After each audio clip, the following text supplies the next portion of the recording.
আসসালামু আলাইকুম। আজকের টপিকটা হচ্ছে যে আমার ডিআইওয়াই ফার্টিলাইজারের আউটপুট রেজাল্টটা কীরকম সেটা দেখব। তো এইখানে দেখতেই পারতেছেন যে প্লান্টসের কালারগুলো কীরকম আসছে। যদিও আপনার রেনেকামিনের অবস্থাটা ভালো ছিল না, আশা করা যে রিকভার হয়ে যাবে, না হলে পরে এটাকে তুলে ফেলে দেবো। এটা আসলে ওই কাটছাট করার পর অল্পটুকু ছিল, ওই যার কারণে এইভাবেই দেওয়া হয়েছে। এটা হচ্ছে অ্যাকোয়াডার্ক ইমার্সে ছিল, পিছনেরটা হচ্ছে রোডেলা এইচারে, আর এটা হচ্ছে নাটান্স সুপার রেড আমরা যেটা বলি। রেপেন্টস এখানে কিছুদিন হইলো, 3-4 দিন মনে হবে অ্যাড করা হয়েছে। রোডেলা বনসাই, পিছনে হচ্ছে বেগোবাই যে পার্পেল, এটা হচ্ছে সানসেট।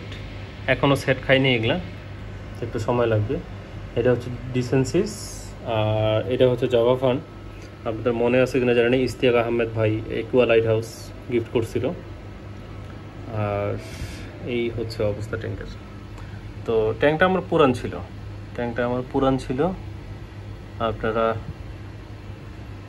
যারা জানেন বা আমার ভিডিওগুলো দেখছেন তারা তো জানেনই, প্রায় 2 বছর আগের। এখন পর্যন্ত আলহামদুলিল্লাহ ভালোই আছে।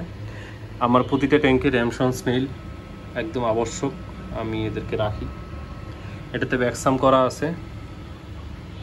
আমার আসলে অন্যান্য ফিল্টারের থেকে এই ফিল্টারগুলোই ভালো লাগে। এটা আসলে ব্যাকসাম বললে ভুল হবে, সাইড সাম বলতে হবে। তো এটা দেখতেই পারতেছেন কীরকম রেজাল্ট আসছে। ট্যাঙ্কের বয়স মনে হয় 10 দিন 12 দিন এরকম মনে হওয়ার কথা। এটা হচ্ছে ওয়ালিচিগুলো আমি সেল দিলাম, আপনারা দেখছিলেন কালকে। আমি আজকে ওই একটা শর্ট ভিডিও দিয়েছি, এবং এটাতে বলছিলাম যে এলগি ব্লুম হয়েছে, যার কারণে এটা ঘোলা লাগতেছে। আর এই ট্যাঙ্কটার সাথেও তো সবাই পরিচিত আছে। যদিও ট্যাঙ্কটা যত্ন নেওয়া উচিত ছিল, বাট যত্ন নেওয়া হয় না, একদম নিচে এলগি টেলগি পড়ে অবস্থা খুবই বাজে। বাট প্লান্টসের গায়ে কোনো রকম এলগি নাই। অ্যামানিয়া গ্লিসারিস, গোল্ডেন, রোডেলা এইচআরএ, রোডেলা গ্রিনটা আসলে মাশাআল্লাহ এত সুন্দর যে আসলে কি বলবো।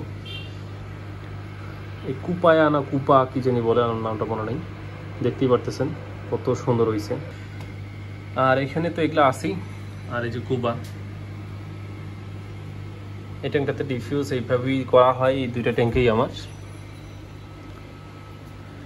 এটা হচ্ছে ওভাল স্প্রিংকের কালার দেখতেই পারতেছেন কীরকম আছে।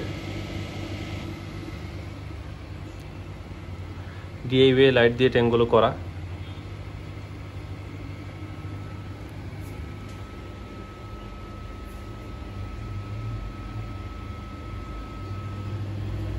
তো এখন যে বিষয়টা আমি আপনাদের সাথে শেয়ার করতে যাচ্ছি সেটা হচ্ছে যে এটা আবার এপিটিকেও ভাবিয়েন না, এটা হচ্ছে ডিআইওয়াই লিকুইড ফার্টিলাইজার। এটা মেক্টো ফার্টিলাইজার। আপাতত পর্যায়ে ট্রাই করতেছি, এত কিছু বুঝি না, ধীরে ধীরে ট্রাই করতেছি আর কি।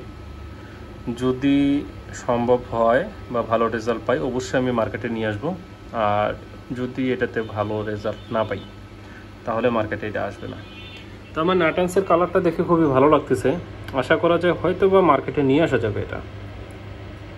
আর যদি আনতে পারি তাহলে তো অনেক ভালোই হয়। এটাতে আমার যে গ্রাউন্ড ফার্টিলাইজার সেটা সম্পর্কে তো আপনারা ভালোভাবেই জানেন। এটাও কমার্শিয়াল এটা হচ্ছে ব্র্যান্ডেড একটা ফার্টিলাইজার আর কি। তো এটা আসলে রিপেক হিসাবে সেল করা হয়, এটা কখনো আমি নাম কারোর সাথে শেয়ার করিনি। তো এইটাতে ওই সেম গ্রাউন্ড ফার্টিলাইজারটা দেওয়া আছে এই জায়গায়, আর লিকুইড ফার্টিলাইজারটাও একই। তো আশা করা যায় যে রেজাল্ট খুব দ্রুত আমি আপনাদের সামনে নিয়ে আসতে পারবো। এখন বাকিটা আল্লাহ ভরসা। এই ছিল আপডেট। আসলে লিকুইড ফার্টিলাইজার এই 3টা ট্যাঙ্কি ইউজ করতেছি আমি। অবশ্যই আপনাদেরকে 1 মাস পরে এটার আপডেট দিব আবার।